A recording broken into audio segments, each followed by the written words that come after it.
Thanks, everybody. So I'm going to talk a little bit about image use in teaching and how I've used AI image generators. I think this is a little bit of a departure from the conversation so far because most of what we've talked about has been around text-to-text based AI generation. So things like Chat GPT, and we talked a lot about how students would generate text and essays and the essay implications.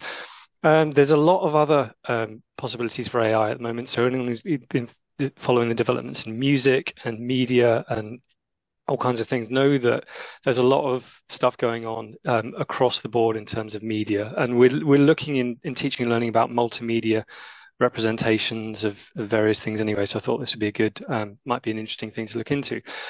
So what I've done, I'm going to talk a little bit about how I've used it as a learning designer and how I've brought it into classroom practice with looking at ways for students to use these as well.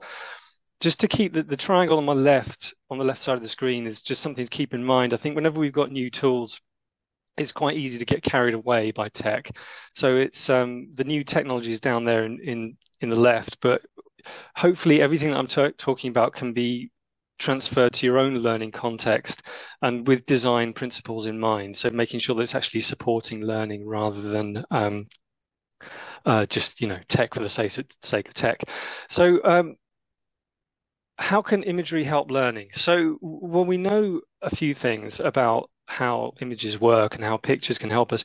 We know that words and images really facilitate learning better than just words alone. So if you're designing materials for students, whether it's PowerPoints, PDF handouts or something on the VLE, then a judicious use of images really helps integrate new concepts into existing knowledge bases. So it can also really help visualize abstract concepts. So we talk a lot in academia about mostly abstract things, and things that we can't touch and see. So when things that might be obvious to us as lecturers or subject matter experts are quite difficult for students to integrate because they are very abstract by nature. So visuals can really help bring them down to earth and illustrate what we're talking about. So that was from when we're making our materials for our students. Maybe I can use this to make my PowerPoints a bit more interesting. But also, we now have the possibility for students to use AI for themselves. And I'll talk a little bit about how that could help the learning process. But first, I'm going to just give you some illustrations as to what I mean. So this was a series of images generated by Midjourney. And what I was trying to do here was play around with the idea of the researcher as an explorer. So we talk about when we're doing literature searches, unexplored terrain, landscapes of research, and the student researcher as a slightly nervous looking explorer of a jungle, perhaps, following in people's footsteps. These are the kinds of language that we use to talk about research processes. So Midjourney here is a platform that will generate, if you type a text-based prompt into it, it will generate 4 suggested images at a time, and you can sort of choose which one you think looks better.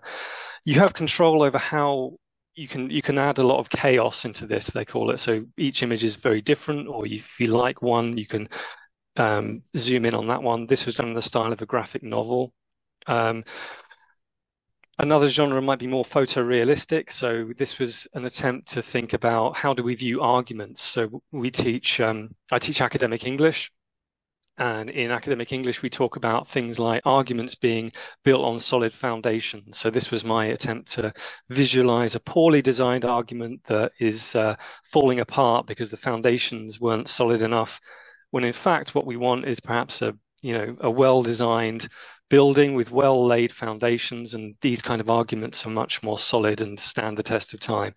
So these are the kinds of things that I think I talk to students about when we're talking about academic English and how to improve their English, and images are a way of helping to do that. So this was me with my learning design hat on, thinking these aren't images that I actually ended up using, they're just things I thought, what can these platforms do? So this was Midjourney, and I'll talk a little bit about the platforms in a minute. But this was an attempt at the research island. So I wanted to visualize the research process as a landscape. One thing to note here, so this was my attempt at an infographic, so we can adjust the styles. image generations image generators so far have not mastered text. So you can see little text boxes there. If you do want to generate banners or flyers, they are rubbish at text at the moment. Midjourney version 6 promises that this is going to be solved, but others haven't quite got there yet. And if you're interested in wood carvings, then it can do that too.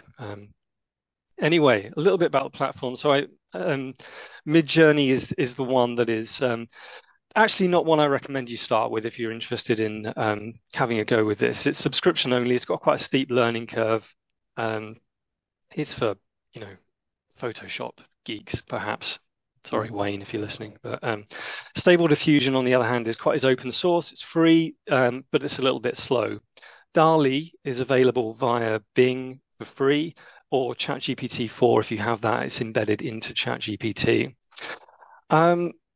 So that was me talking about learning design. I think with students, I was thinking about how could we use this in a way that really helps students absorb these abstract concepts that we're teaching them. So I had an idea that perhaps a sort of workshop with images and students using their devices in class could be worked into a syllabus for perhaps very short sessions where they work in groups and consolidate things that we've taught them. Perhaps you've got a particularly thorny, difficult to grasp point on your scheme of work that students often sort of struggle to absorb. And you could have a 15-20-minute workshop session where they work in groups and try and capture that in images using prompts.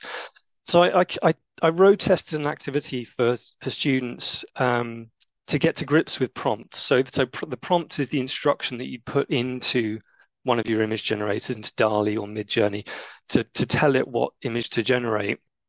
And this was my attempt to describe a key scene from your favorite film to your group. Try and recreate it using Midjourney or DALL-E.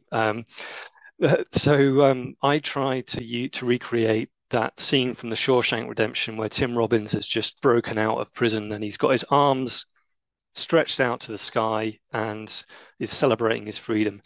The prompt that I put in was generate an image of a man standing in the rain at night with arms outstretched to the sky with an expression of joyous relief. There's nothing to do with my scheme of work at all. It was purely to get students used to dealing with prompts. And you can see here that this looks nothing like The Shawshank Redemption. So the image, everything's too modern. Stable Diffusion has stuck cars in it. DALL-E is on the right, it's stuck houses, it's too modern. So they would need to go back and refine their prompt. So that's just getting them used to the idea of not just typing stuff into generators and expecting what you want to come out right first time. But things that they could come up with for my scheme of work. So I was talking about academic writing.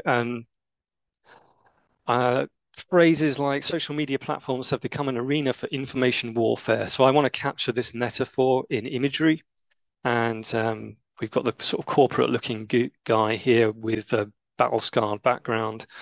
For a business essay, one of the students that I marked one of these essays, and they wrote that the British economy has long since harboured many small privately owned businesses.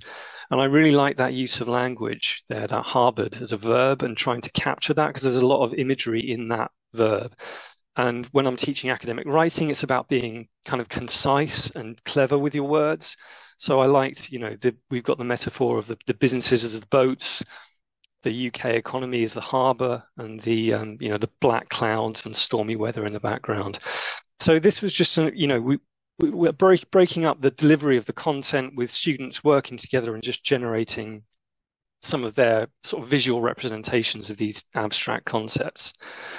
This was an idea that I took from David Caswell's recent talk. If anyone's been watching the AI talks that have been put on recently, I recommend they're on YouTube. I'll link to some of these resources on a Padlet that I've got at the end. But he recommended, just explored the idea of using image generators for assessed coursework. So instead of a traditional essay, you get students to generate a graphic novel of what it is they're trying to convey. And this was one about climate change.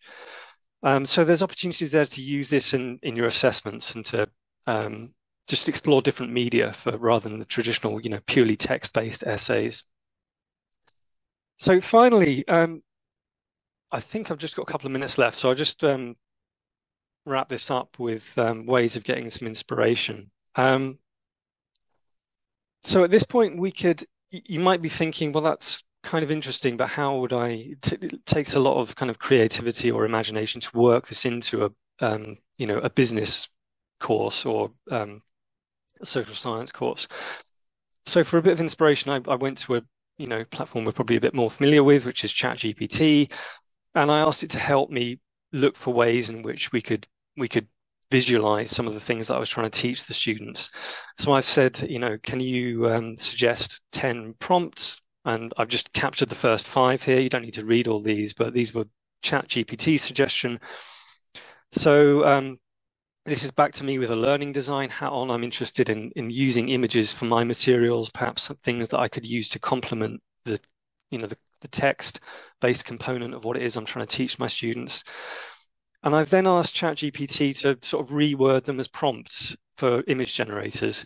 So ChatGPT knows this language and it talks about, it puts together sentences that Midjourney would understand. And you can refine these a little bit more, but basically using ChatGPT as a brainstorming partner to help you kind of offload some of your instruction to the image generators and see what you can come up with. So as I said, this was just a sort of closing observation here. If anyone can scan the QR code, I'll link you to the resources there.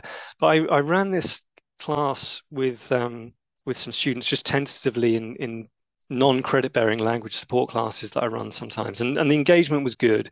Students seemed to get on board with it. They sat with these image generators and they kind of worked with them, and so there's quite a few opportunities that I haven't explored yet, like giving students part of a particularly salient point that I want to teach them as part of a credit bearing course and getting them to work together and just bring up some visuals and just get that opportunity in for the spiral curriculum, consolidating things that we've already taught, using different media to represent the same idea.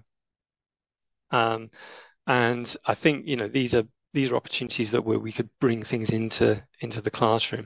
So hopefully there's some ideas there that are can be transferred across into whatever it is you teach. But really, just to return to the original slide, which was keep in mind this triangle of whatever it is you're doing, think about your learning context and let that lead, and think about how visuals could sort of help you rather than just using them for the sake of it.